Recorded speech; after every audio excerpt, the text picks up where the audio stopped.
in a newborn world, bathed in a light that still held the memory of the Garden of Eden. Humanity took its first, faltering steps. Adam and Eve, expelled from perfection, now faced a harsh reality, where the soil had to be conquered with sweat and life was a daily struggle. The promise of a lost paradise was just a story told around the fire, a distant echo in their hearts. In this setting of new beginnings and learning, the first children of humanity were born. Cain, the firstborn, whose name can mean acquisition or possession, arrived as a promise of continuity and strength. Soon after, Abel came, a name that echoes breath or transience, a premonition, perhaps, of the fragility of life. They were the first generation to be born outside the gates of Eden, carrying the weight of a legacy they did not choose. The two brothers grew up under the same sky, but their paths and hearts developed in distinct ways. Cain, strong and pragmatic, dedicated himself to the land. He was the first farmer, a man who learned the secrets of the soil, of seeds, and of the seasons. His work was one of patience and brute force, a constant battle against thorns and weeds, the legacy of his parents' curse. Abel, for his part, turned his gaze to living creatures. He became a shepherd, guiding flocks through green pastures. His craft demanded a different kind of dedication, vigilance, care, and an intimate connection with the life and death cycle of his animals. He lived in motion, in a silent communion with nature that Cain, bound to his land, perhaps never fully understood. This story, which many know only in its most tragic outlines, is in fact a profound study of human nature. Before we proceed, if you are fascinated by these deep analyses of the scriptures, consider subscribing to the channel and turning on notifications. Let's unravel together the mysteries behind what we know as Cain and Abel, the first murder in history, and what it reveals about ourselves. Cain was not just a farmer. He was the pioneer of agriculture. Imagine the weight of that responsibility. Every successful harvest was a personal triumph, proof that he could tame the cursed land. He felt the earth under his fingernails, the sun burning his back, and the smell of the rain that promised life. His identity was intrinsically linked to the soil he cultivated with such effort. As the firstborn, Cain carried the expectations of his parents. He was the first man born of woman, the symbol of hope and the continuity of the human race. This pressure, silent and constant, may have shaped his character, making him proud of his achievements and perhaps a bit resentful of the harshness of his labor. He saw the fruit of his labor as an extension of himself. His routine was marked by repetition and patience. Plowing, sowing, waiting, reaping. A cycle of arduous work that connected him directly with the divine curse. Cursed is the ground because of you. Through painful toil, you will eat from it all the days of your life. For Cain, every thorn pulled, every harvest saved from drought or plague, was a small victory against the celestial decree. He was a man of planning and control. Agriculture requires foresight, an understanding of cycles, and a belief that today's effort will bring tomorrow's reward. This mindset may have made him more rigid, more focused on the tangible, on what he could produce with his own hands. The sweat of his brow was the measure of his worth, the testimony of his dedication. This deep connection to his work and his sense of identity built on his own effort are crucial to understanding what happened next. What he offered to God was not just a handful of vegetables. It was the summary of his life, the proof of his worth. And the way this offering was received would shake the very foundations of his world and his soul. While Cain clung to the land, Abel moved with it. As a shepherd, his life was not one of routes, but of journeys. He did not own a piece of ground, but followed the promise of green pastures, guiding his flock with a rod and a staff. His wealth was not static, but alive, vibrant, and vulnerable, depending on his constant protection and care. Abel's relationship with his animals was one of deep intimacy. He knew every sheep, every lamb. He was the guardian of their lives, defending them from predators and guiding them to sources of water. This craft taught lessons of sacrifice, kindness, and the fragility of existence. Life and death were daily, palpable concepts for him, not distant abstractions. Unlike Cain's solitary toil against the land, Abel's work was relational. He did not command nature, but cooperated with it. He needed to understand the behavior of his sheep, the weather, the terrain. This may have fostered in him a more contemplative spirit, more dependent on forces beyond his direct control, perhaps nurturing a humility that his brother, the dominator of the land, did not possess. The biblical text describes him as a keeper of sheep. The word keeper implies more than possession. It suggests zeal, protection, and responsibility. Abel was not just an owner of livestock. He was a caretaker. This perspective of care and service may have been reflected in his spiritual attitude, in the way he approached the divine, seeing himself as a servant, not a master. This fundamental difference in character and craft between the two brothers set the stage for the decisive moment. They were not just a farmer and a shepherd. They were two worlds, two philosophies of life, two ways of relating to God and creation. And when the time came to present their offerings, this difference would become painfully evident. The context in which Cain and Abel lived was haunted by a monumental loss. They were born in exile. Adam and Eve's stories about the Garden of Eden were not fairy tales, but vivid accounts of a perfect reality that was denied to them. They lived in the shadow of a closed gate, guarded by cherubim and a flaming sword, a constant reminder of what humanity had lost. This legacy of failure and exile certainly marked the psychology of the first humans. How did Cain and Abel internalize the story of their parents' fall? Did they feel guilty, resentful, or did they just accept the harshness of the world as the only reality they knew? Their parents' narrative of a God who walked with them in the garden contrasted sharply with the apparent divine distance in their own lives. The society of the time was the family unit. There were no written laws, governments, or institutions.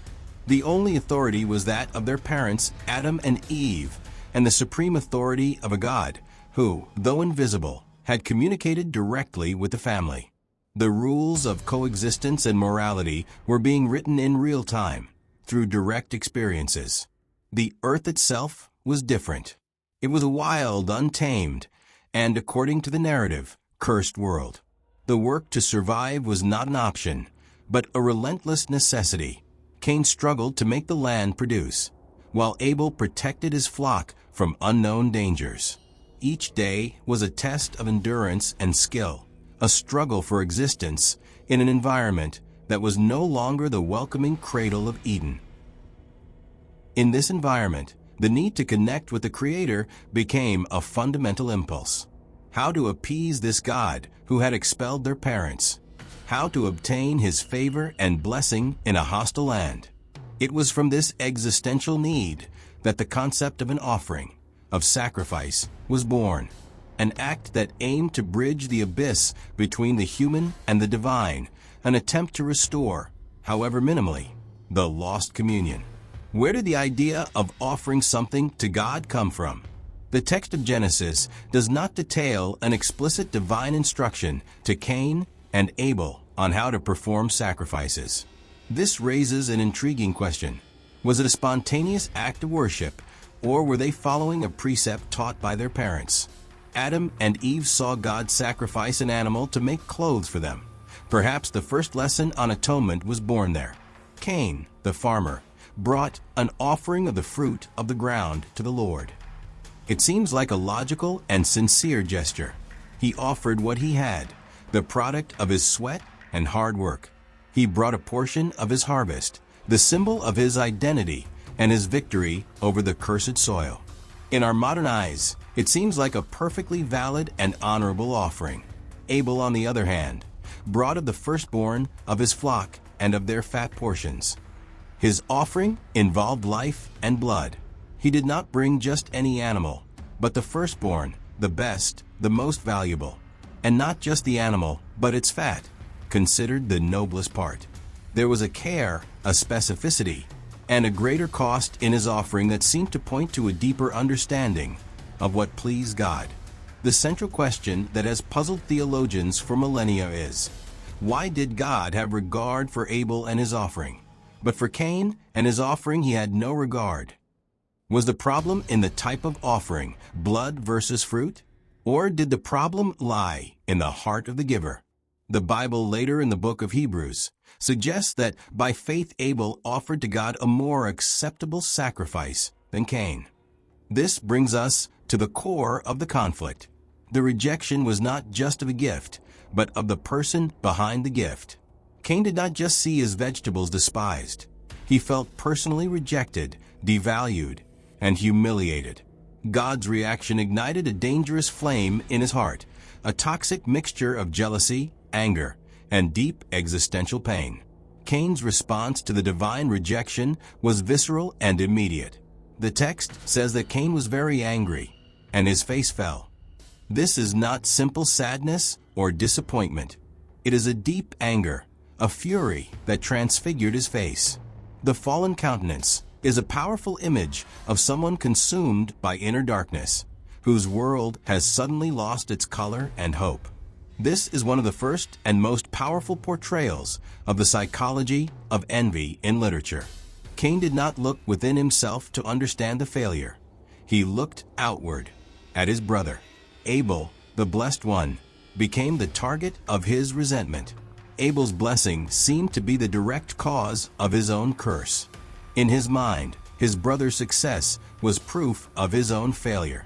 Cain's real challenge was not the land, the thorns, or the hard work. His greatest challenge was internal. It was the battle against his own wounded pride, his inability to cope with rejection, and his growing bitterness. He found himself at a moral crossroads. He could use this pain to seek self-improvement and understand what he did wrong, or he could allow it to fester into destructive hatred. God, in an act of mercy and warning, approaches Cain. He does not abandon him in his anger. He confronts him directly. Why are you angry? And why has your face fallen? God offers Cain an opportunity for reflection, to confess his feelings, and to find a path to redemption. The door to repentance was still open. This divine intervention reveals a fundamental truth about the nature of sin. It does not appear out of nowhere. It begins as a feeling, a seed of bitterness that, if left untreated, germinates and grows. Cain's anger was the fertile soil, and God warned him about the dangerous creature that was about to sprout from it. The conversation between God and Cain is one of the most chilling and instructive dialogues in all of Scripture. After questioning the cause of his anger, God presents Cain with a clear choice and a grim warning. If you do well, will you not be accepted? And if you do not do well, sin is crouching at the door. Its desire is for you, but you must rule over it. Let's analyze this powerful phrase. Sin is crouching at the door. The image is of a wild beast, a crouching predator, waiting for the right moment to strike. Sin is not presented as an abstract concept, but as an active, hungry force with a will of its own. It desires Cain. It wants to consume him, to possess his soul and dictate his actions from that moment on. The responsibility, however, is placed directly on Cain. But you must rule over it. God does not remove the threat, nor does he interfere with Cain's freedom. He empowers him, stating that he has the power to resist, to govern this destructive impulse. The choice between succumbing to the beast or mastering it was entirely his. It was the ultimate test of his character. This warning transcends Cain's story and speaks to every human being. We all have sins crouching at the doors of our hearts: envy, pride, greed, anger. They wait for a moment of weakness, an invitation to enter. The divine message is that holiness is not the absence of temptation, but mastery over it.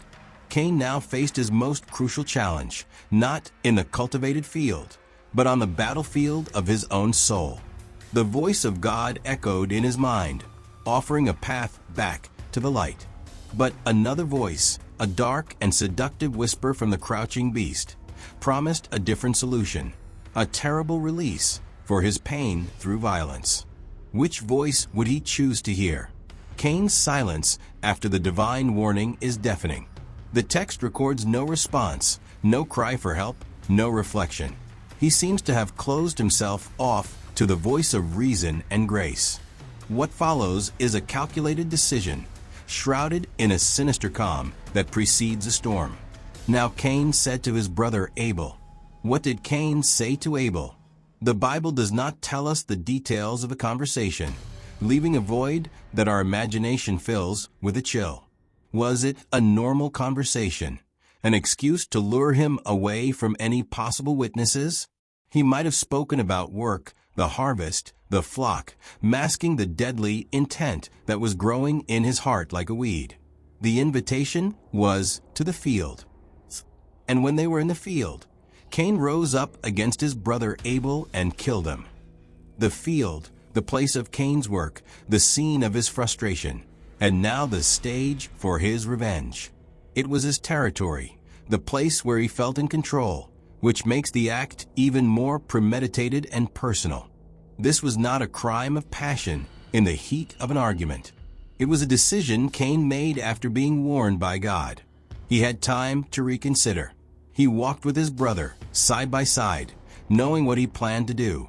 Every step toward that field was a step away from God and closer to the beast he failed to master. That field, which once represented the hope of harvest and subsistence, was forever stained. It became the first altar of a human sacrifice, the first soil to drink innocent blood. Cain's crucial decision was not just to raise his hand against his brother. It was the decision to silence the voice of God in his conscience and embrace the darkness. The moment of the act is described with brutal simplicity. Cain rose up against his brother Abel and killed him. There are no graphic details, no description of the weapon or the struggle. The narrative focuses on the pure, shocking fact, leaving the horror to resonate in the silence that follows. It was the end of the first brotherhood, the breaking of the most fundamental bond of the newly formed human society. For the first time in history, a human being deliberately took the life of another. Death, which had been a consequence of the fall, now became a tool in the hands of man. The event we are analyzing, Cain and Abel, the first murder in history, is not just a crime, it is a cosmic transgression. The breath of life, the divine gift, was extinguished by envy. Imagine Abel's shock, the betrayal from his own brother, the person with whom he had shared his childhood, stories, and life. His death was not just physical. It was the death of trust, innocence, and brotherhood. The breath of his life faded away, and his blood, as the text will soon describe, cried out from the ground. For Cain, the moment after the act must have been a terrifying void. The anger that drove him may have dissipated, giving way to something far worse, the irreversible reality of his action. The lifeless body of his brother at his feet was the testimony of his failure to master the beast within. He had not solved his problem. He had multiplied it infinitely. The silence of the field was broken not by a human cry, but by a new voice. The voice of Abel's blood, which the earth could not silently absorb.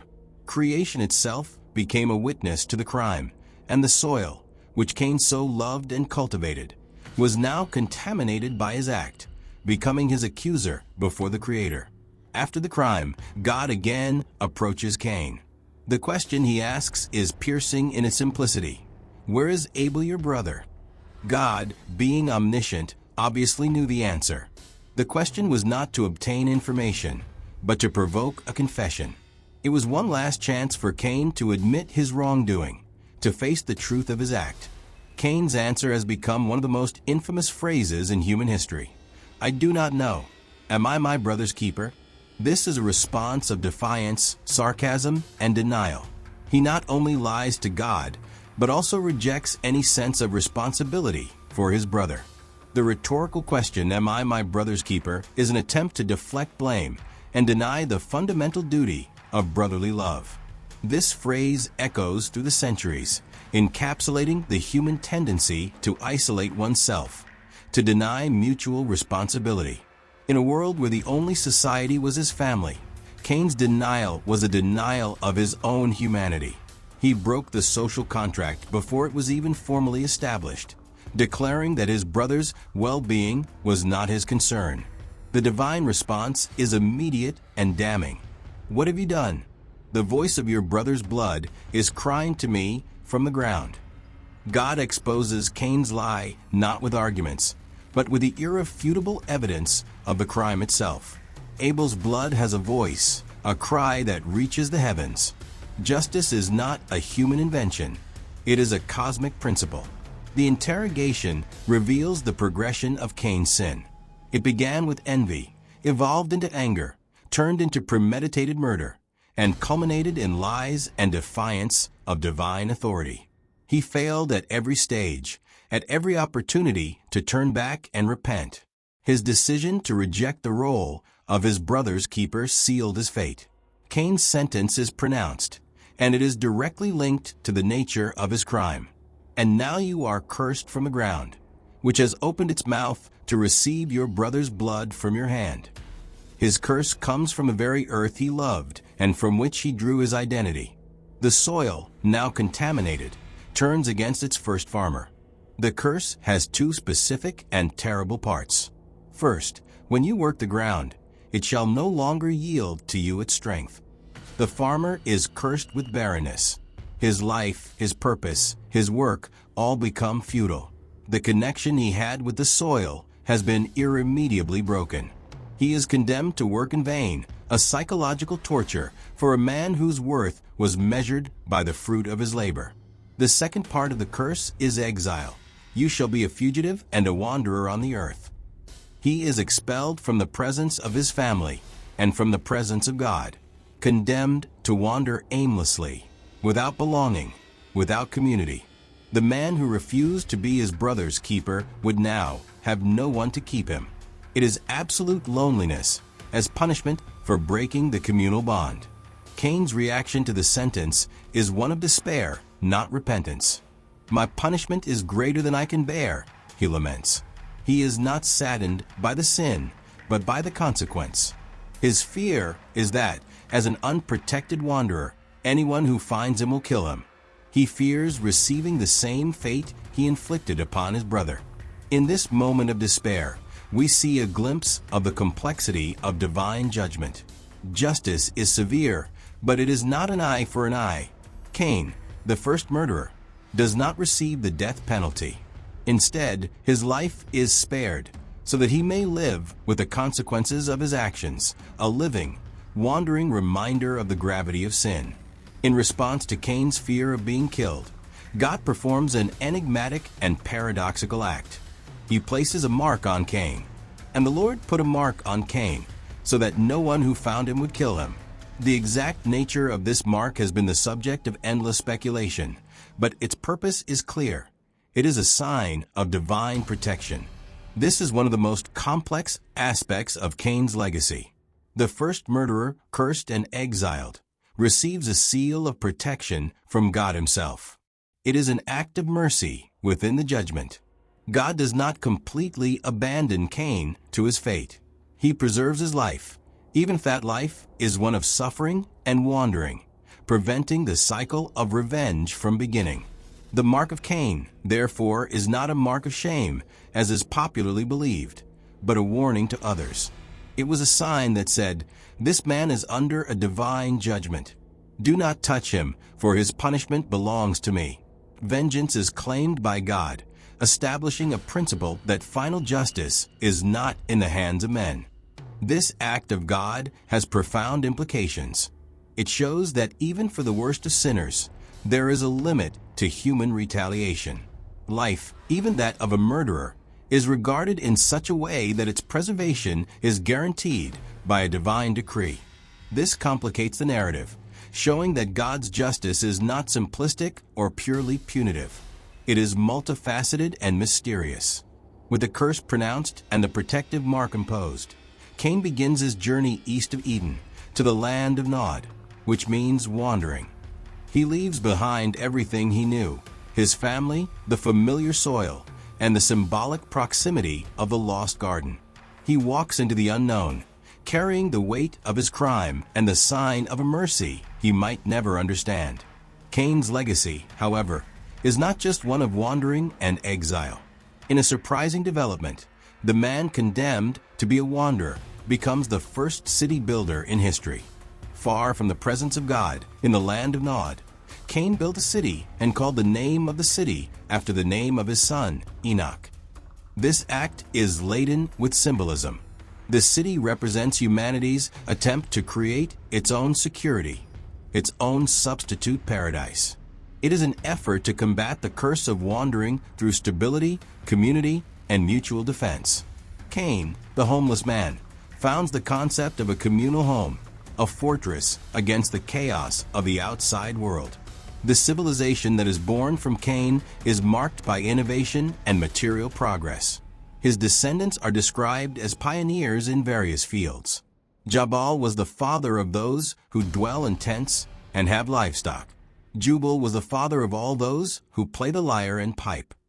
And Tubal-Cain was the forger of all instruments of bronze and iron. We see here a complex and ambiguous legacy. The lineage of the first murderer becomes the source of culture, art, music, metallurgy, and urbanization. Civilization, with all its beauty and progress, is born from a root of rebellion and separation from God. This suggests that human achievements, however brilliant, can be an attempt to fill the void left by divine absence. This development forces us to avoid a simplistic demonization of Cain. He is a tragic and complex character. His sin was terrible, but his legacy is the very foundation of society as we know it. He represents the human drive to create, build, and overcome, even when that drive is born from a deep spiritual wound. The city of Cain is a monument to human resilience and, at the same time, to its rebellious self-sufficiency. While Cain's lineage flourished in worldly achievements, a new hope arose for Adam and Eve. Eve gives birth to another son, Seth, whose name means appointed or substitute. She declares, "God has granted me another child in place of Abel, since Cain killed him." Seth is not just another son. He is the continuation of the godly promise that was interrupted by Abel's death. Thus, humanity divides into two distinct lineages that will run through the book of Genesis. The line of Cain, characterized by self-sufficiency, violence, as seen in his descendant Lamech, and material progress. And the line of Seth, which is marked by a spiritual quest. The text says that in the time of Seth's grandson, Enosh, men began to call upon the name of the Lord. This duality establishes a fundamental conflict in the biblical narrative: the city of man versus the city of God. On one side, a civilization that seeks glory and security in its own constructions and achievements. On the other, a lineage of people who seek their identity and purpose in worship and communion with the Creator. Abel's legacy, though his life was short, was not forgotten. He lives on through the line of Seth. While Cain builds a name for himself on earth, Abel's name is honored in heaven. He becomes the first martyr of faith, an archetype of the righteous who suffers at the hands of the wicked, a testimony that God's approval is more valuable than earthly life. This separation of lineages is crucial to understanding what comes next in the biblical story, culminating in the narrative of the flood. The growing corruption on earth is seen as the result of the mixing of these two lines, where the impiety of Cain's lineage eventually overcomes the piety of Seth's lineage. The story of the two brothers expands into the story of two humanities. Let us now delve into the human lessons that this primordial tragedy offers us. The story of Cain and Abel is, above all, a profound study on the destructive nature of envy. Envy is not simply wanting what another has. It is a painful resentment of another's good, to the point of wishing they did not have it. It is a force that poisons the soul from within. Cain could not rejoice in his brother's blessing. Instead, Abel's blessing became a personal offense to him. Envy blinds a person to their own blessings and focuses them obsessively on what they lack in comparison to others. Cain had his own harvest, his own worth, but Abel's acceptance overshadowed all of that, plunging him into bitterness. Envy distorts reality. In Cain's mind, Abel became the problem. Eliminating Abel seemed to be the solution to his inner pain, to restore his own sense of worth. This is the deadly deception of envy. It identifies the wrong target. The problem was not in Abel or his offering, but in Cain's heart. This lesson is timeless. In our age of social media, where curated lives are constantly displayed, envy is a modern plague. We compare our behind the scenes with others' highlight reels, generating the same resentment that consumed Cain. The story warns us to guard our hearts from comparison, for it is the thief of joy and the seed of destruction. God's solution to Cain's envy was not to diminish Abel, but to call Cain to do well. The antidote to envy is not to tear the other person down, but to lift oneself up through right actions and a right heart. Cain rejected this solution, choosing the easier, darker path of elimination, a grim lesson on the consequences of feeding this inner poison. Cain's defiant question, "Am I my brother's keeper?" continues to echo as the central question of human morality. At its core, it asks, to what extent am I responsible for the well-being of others? The implicit answer in the biblical narrative is a resounding yes, you are. Cain's refusal to accept this responsibility was the apex of his moral fall. To be our brother's keeper does not mean to control their life or to be responsible for their choices. It means to have a sense of duty, of care, and of protection. It means that the well-being of others matters to us, that their pain affects us, and that their safety is, in part, our concern. It is the foundation of community, empathy, and love. The tragedy of Cain and Abel, the first murder in history, illustrates what happens when this sense of responsibility is replaced by selfish individualism. When the I becomes more important than the we, the door is open to exploitation, indifference, and in its extreme violence. Cain saw Abel not as a brother to be kept, but as an obstacle to be removed. This lesson challenges us to look at our own lives. In our families, workplaces, and communities, do we act as keepers of one another, or do we adopt Cain's philosophy, focusing only on our own interests and seeing others as competitors? The story shows us that a healthy society is built on the principle of mutual care. Cain's curse, to be a fugitive and a wanderer, is the poetic consequence of his philosophy. By refusing to be a keeper, he lost the protection and warmth of the community. He became an island, condemned to a solitude of his own making. The story teaches us that our humanity is intrinsically linked to our capacity to care for one another. One of the most fascinating and complex aspects of this narrative is the way God deals with justice. Cain, the murderer, is not executed. The death penalty, which would later become law in many societies, is not applied here. Instead, God opts for a form of justice that is both punitive and preservative, establishing a crucial distinction between justice and revenge. Revenge seeks to inflict pain for pain, a cycle of retaliation that often perpetuates itself. If God had allowed Cain to be killed, it might have initiated an endless cycle of violence. Divine justice, in this case, is deeper. It aims to correct and teach, even if severely. Cain's life is preserved so that he may serve as a living testimony to the consequences of sin. The protective mark on Cain is the clearest manifestation of this distinction. It prevents human revenge and reserves the right of final judgment for God. This is a radical principle. It suggests that while society needs laws to maintain order, final retribution, and the complete understanding of guilt and punishment belong to a higher sphere. This leads us to reflect on our own concept of justice. Often, our desire for justice is tinged with a desire for revenge. We want to see the offender suffer as their victim suffered. The story of Cain challenges us to consider a justice that is restorative and not just punitive, that seeks to break the cycle of violence rather than perpetuate it. Cain's legacy, therefore, is not only about the first crime, but also about the first judicial sentence. It is a sentence that balances the gravity of the act with a mysterious form of mercy. It teaches us that divine justice is complex, sovereign, and operates on a level that often defies our human understanding and our immediate desire for retaliation. The image of Abel's blood crying out from the ground is one of the most poetic and terrifying in the Bible. It personifies creation itself as a witness to evil. The earth, which should be a source of life and sustenance, is defiled and becomes a voice of accusation. This introduces the idea that sin is not just an act against God or another person. It is a violation of the cosmic order. Innocent blood spilled leaves an indelible stain on the world. It cannot be simply swept under the rug. It has a voice, a memory that demands justice.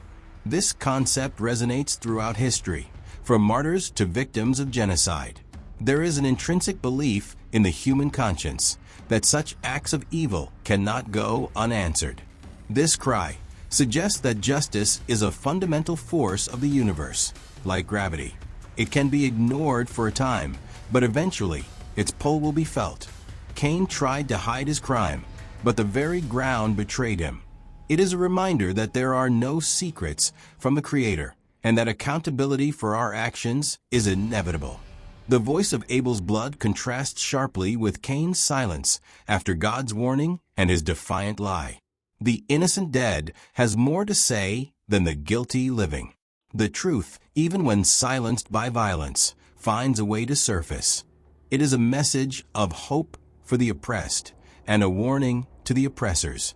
Later, in the New Testament, the blood of Jesus is described as speaking a better word than the blood of Abel.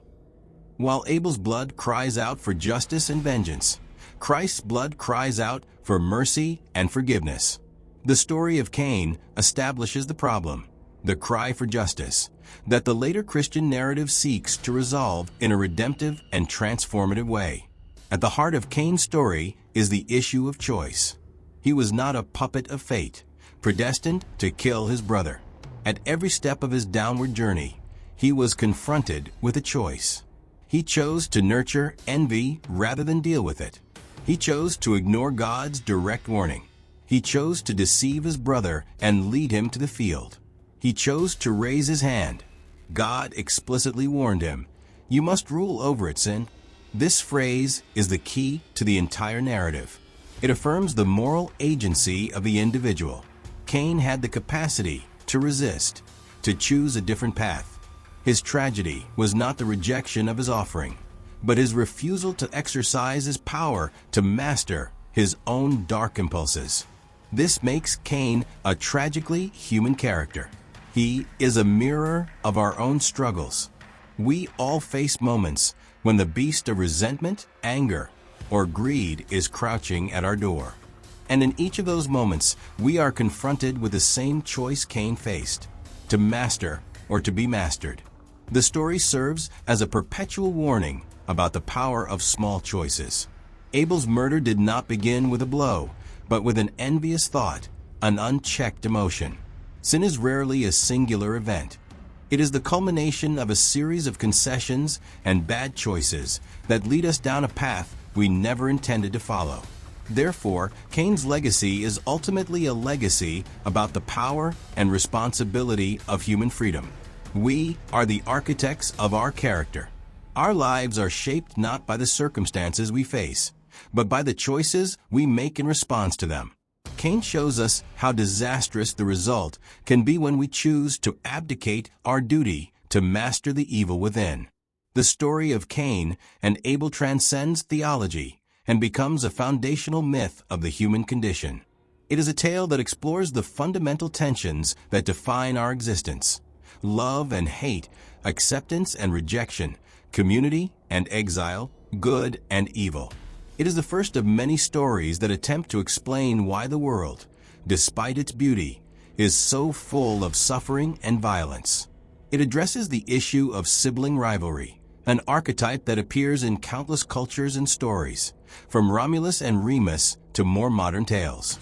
The relationship between siblings is the first social laboratory, where we learn about sharing, competition, loyalty, and betrayal. The story of Cain and Abel suggests that this tension has been present from the very beginning. The narrative also explores the conflict between different ways of life, the sedentary farmer versus the nomadic shepherd. This was a real conflict in the history of civilization, representing the tension between settlement and movement, control and dependence. The story seems to value the humility and faith of the shepherd over the pride and self-sufficiency of the farmer. More deeply, the story is a meditation on the nature of evil. Evil does not come from an external demon or an impersonal cosmic force. It is born within the human heart, from common emotions like envy and anger. The story tells us that the greatest battle we fight is not against external monsters, but against the beast that lies at our own door. And that is why the story of Cain and Abel, the first murder in history, continues to fascinate and haunt us. It does not give us easy answers. It presents us with a complex and uncomfortable mirror of our own nature. It reminds us that the line separating good and evil runs through the heart of every human being, and the choice of which side to stand on is ours every day. One of the central triggers of the tragedy is the experience of rejection. Cain felt rejected by God, and this pain was the catalyst for his subsequent actions. Rejection is one of the deepest emotional wounds a human being can experience. It attacks our sense of worth, our identity, and our belonging. Cain's reaction, though extreme, reveals a truth about the destructive power of this experience. When we feel rejected, our instinct may be to look for a scapegoat. It is easier to blame the system, to blame others, or to blame the person who was accepted in our place, than to look within and face our own shortcomings or deficiencies. Cain externalized his pain, turning his frustration with himself into hatred for his brother. The story teaches us a crucial lesson about dealing with rejection. God gave Cain a way out. If you do well, will you not be accepted?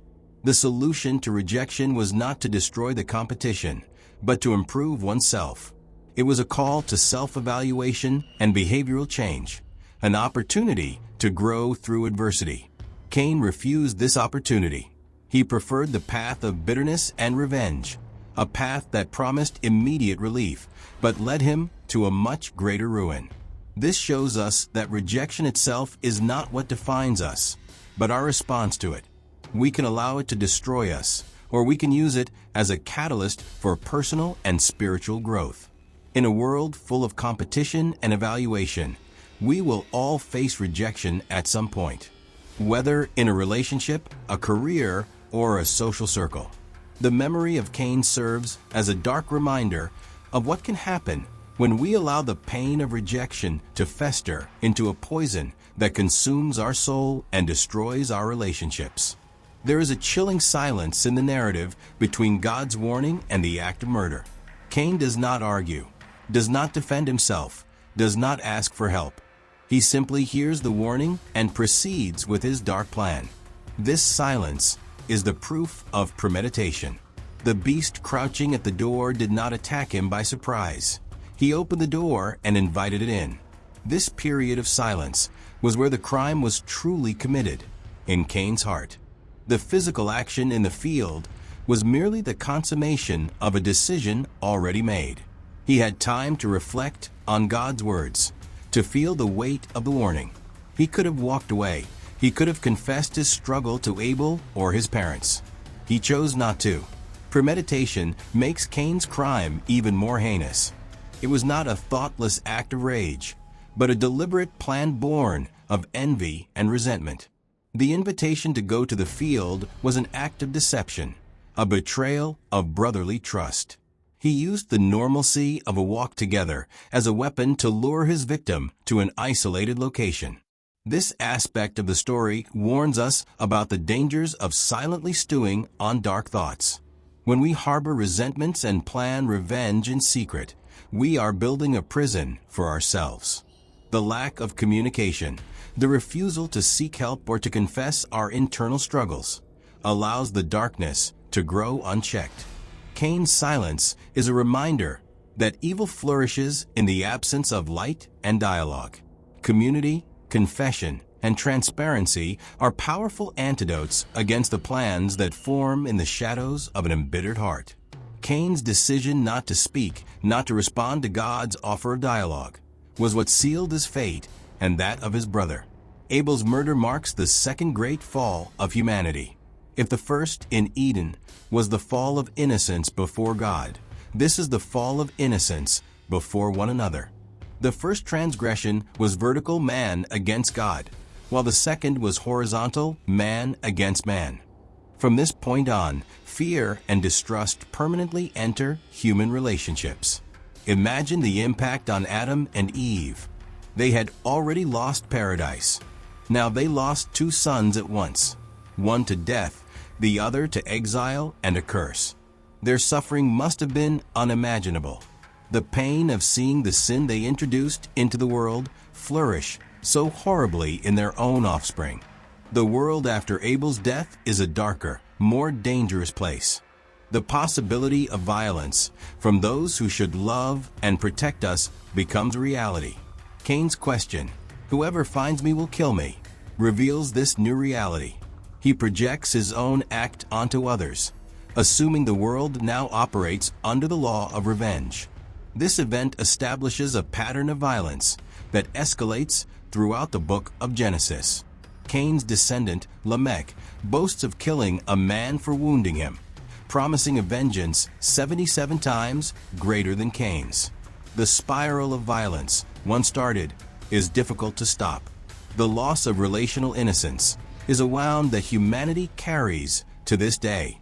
The need for laws, police, armies, and justice systems is a testament to the fact that we can no longer trust each other implicitly. It all goes back to a lonely field where one brother betrayed another, and the world was never the same.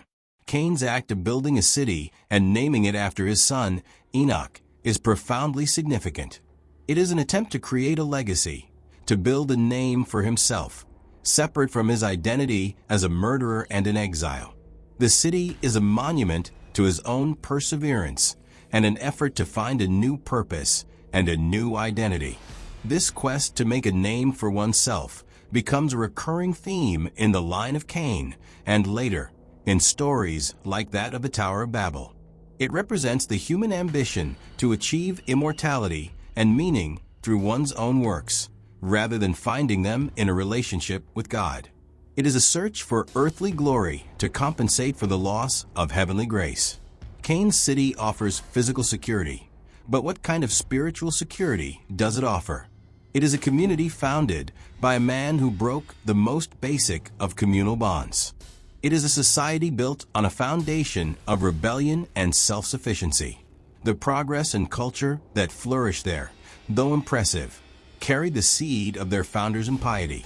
In contrast, Seth's lineage is not credited with building cities or with great inventions. Their legacy is spiritual. Men began to call upon the name of the Lord. They do not seek to make a name for themselves, but rather to call upon the name of God. It is a search for meaning that looks upward, to the divine, rather than inward, to one's own achievements. This dichotomy challenges us to reflect on our own ambitions. What are we trying to build? A legacy based on our own accomplishments and our own name, or a life that points to something greater than ourselves? The story suggests that the search for a name on earth, though seductive, can lead us away from the true purpose for which we were created. Over time, the figure of Cain evolved in the Judeo-Christian tradition, becoming more than just a man who committed a terrible sin. He became an archetype of the wicked, a symbol of those who actively oppose the righteous. In the New Testament, the Apostle John warns believers not to be like Cain, who was of the evil one and murdered his brother. This interpretation elevates the conflict of Cain and Abel to a cosmic level. It is not just a story of sibling rivalry, but a microcosm of the eternal struggle between the forces of good and evil, of light and darkness. Cain is seen as the first to consciously align himself with the force of sin, the beast that God had warned him to master. The reason John gives for the murder is that his own deeds were evil and his brother's righteous. This simplifies the motivation, focusing less on the psychology of envy and more on a fundamental opposition between good and evil. The righteous, by their very existence, become a nuisance and a condemnation to the wicked, provoking their hatred. This view of Cain as an archetype helps us understand the persecution of the righteous throughout history. Often, the good are hated not for the evil they do, but for the good they represent. Their integrity exposes the corruption of others, and the reaction of the corrupt is often to eliminate the source of their own moral condemnation. While we must be careful not to lose Cain's human complexity, this archetypal perspective helps us understand the enduring legacy of his story. He is not just the first murderer. He is the prototype of the man who, confronted with the choice between good and evil, deliberately chooses evil because his own darkness cannot bear the light of another. After analyzing all angles of this ancient story, a fundamental question remains. Why was Cain's offering rejected? Although the interpretation of Abel's faith is the most common, the mystery in the original text of Genesis allows for other reflections. Was the rejection a test, a divine provocation to reveal what was in Cain's heart? Some scholars suggest that the rejection was not arbitrary, but a consequence of Cain's attitude. Perhaps he offered his fruits with a proud heart, seeing the offering as a payment to God for his successful harvest. In contrast, Abel offering life may have had a deeper understanding of the need for atonement and dependence on God. Another perspective is that the story establishes, from the very beginning, a principle of blood sacrifice that will run through the entire Bible. Life is in the blood, and atonement for sin requires the shedding of blood.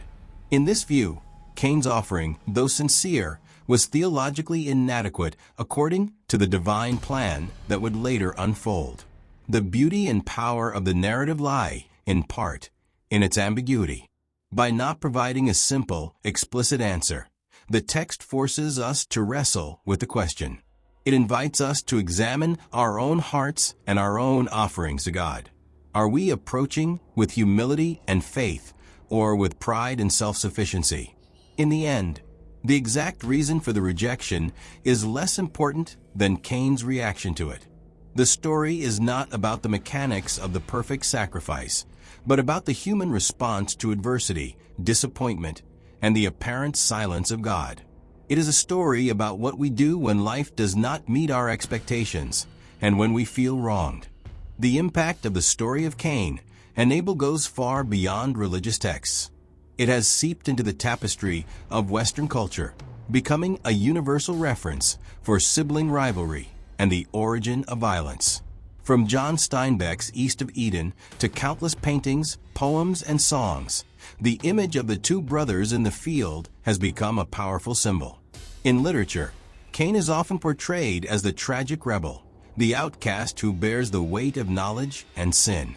He is the ancestor of many literary anti-heroes, complex characters who struggle with their dark nature and their place in the world. He represents alienation and the search for identity outside of established norms. In law and philosophy, the question, "Am I my brother's keeper?" has become a starting point for debates on social responsibility, ethics, and the nature of the social contract. The story serves as a foundational narrative about why we need laws and a shared morality to protect us from our own worst impulses. Even in psychology, the dynamic of Cain and Abel is used to explore themes of inferiority complex, narcissism, and the Jungian shadow, the dark part of our personality that we repress. The story functions as a primordial case study on how unprocessed emotions can lead to catastrophic acts of destruction. The persistence of this story in our culture proves its timeless relevance. It speaks to something primal within us.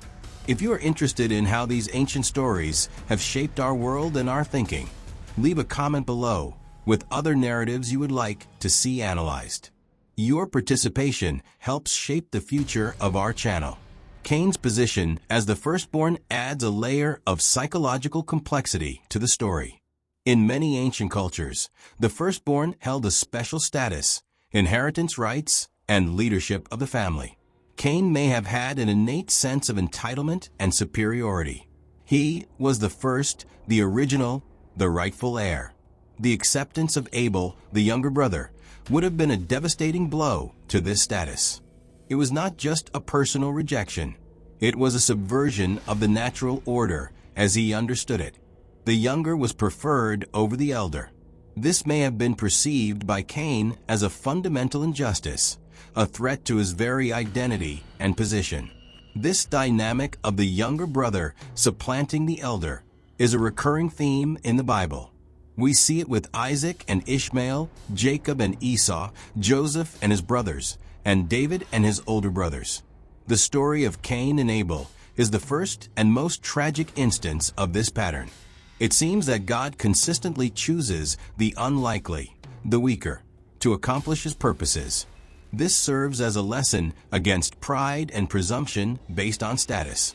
Birthright, strength, or material success do not guarantee divine favor. What seems to be valued is the condition of the heart, humility, faith, and obedience, qualities that Abel demonstrated and that Cain, in his firstborn pride, apparently lacked. The shadow of the firstborn is, therefore, the shadow of pride. It is the belief that we deserve blessing because of who we are, rather than receiving it as a gift of grace. Cain's fall warns us that pride comes before the fall, and that a humble heart is the true prerequisite for an acceptable offering before God. One of the most common and intriguing questions that arises from this story is, who did Cain marry? If Adam, Eve, Cain, and Abel were the only people on earth, where did Cain's wife, whom he found in the land of Nod, come from? This question has been used by skeptics to challenge the credibility of the narrative. The most common answer within theological tradition is that Cain married one of his sisters or nieces. The text of Genesis states that Adam had other sons and daughters. Although they are not named, they existed. At such an early stage of humanity, with a pure gene pool, marriages between close relatives were a necessity to populate the earth and did not carry the stigma or genetic risks they would later. This explanation, while logical within the context of the narrative, highlights the fragmentary nature of the account. Genesis does not purport to be an exhaustive chronicle of every person and event. It focuses on key moments and lineages that are central to its theological message. Cain's wife is incidental to the main story about sin, justice, and redemption. The mystery of Cain's wife teaches us something about how to read these ancient texts. We should focus on the main message the author is trying to convey, rather than getting lost in details that are not the focus of the narrative. The story is not about the logistics of human procreation, but about human morality and spirituality. However, the question persists as a fascinating reminder that there is always more to the story than what is told. It invites us to think about the unrecorded lives, the anonymous people who formed the backdrop of these great dramas. Cain's wife, nameless and voiceless, represents the many silent characters in history whose role, though crucial, remains in the shadows. The story of Cain and Abel, the first murder in history, is not a tale of a monster and a saint. It is a profoundly human tragedy about how common emotions, when not mastered, can lead to unimaginable consequences. Cain was not born a murderer. He became one choice at a time. Abel is not just a victim. He is the first testimony that a man's righteousness can cost him his life. This primordial narrative leaves us with timeless lessons. It teaches us about the corrosive power of envy and the importance of celebrating the success of others. It warns us about the danger of harboring anger and resentment and the need to master the beast that crouches at the door of our hearts. And crucially, it confronts us with the question that defines our humanity. Are we, in fact, our brother's keepers? The complex legacy of Cain as the builder of the first city, reminds us that human history is rarely black and white. Good and evil, progress and corruption are often intertwined in mysterious ways. Civilization can offer us security, but it cannot heal the spiritual wound we have inherited since that first conflict. The voice of Abel's blood still cries out, not just from the ancient earth, but from every place where injustice, oppression, and violence prevail. The story demands that we choose a side, that of Cain's proud self-sufficiency or Abel's humble faith. The choice we make in our own hearts determines the nature of the offering we present to the world. Thank you for joining us on this deep journey into the psyche of humanity's first brothers. If this analysis of Cain and Abel, the first murder in history, resonated with you, please share this video with someone who might also benefit from it. Subscribe for more character studies. And may we learn from these stories to build a world with fewer fields of blood and more bonds of brotherhood.